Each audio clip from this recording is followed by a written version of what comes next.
बिल्ली। प्यारे बच्चों, आज मैं आपको बिल्ली के बारे में बताऊंगी। ये मेरी बिल्ली है।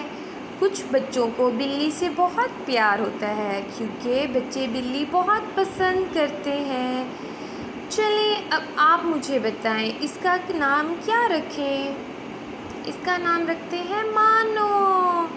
ये बहुत प्यारी बिल्ली है। इसकी आंखें ब्लैक ब्लैक हैं। कौन से कलर की है आप बताएं। शाबाश, ब्लैक और वाइट कलर की है।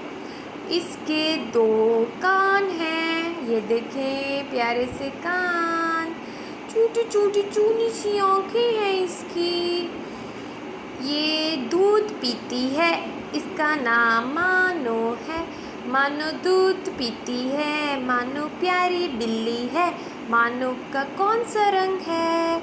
सफ़ेद और काला। मैं मानो के साथ खेलती हूँ। कौन कौन खेलेगा। आप मैं सब मिलकर खेलेंगे। मानो सबकी बिल्ली है। मानो पाली बिल्ली है।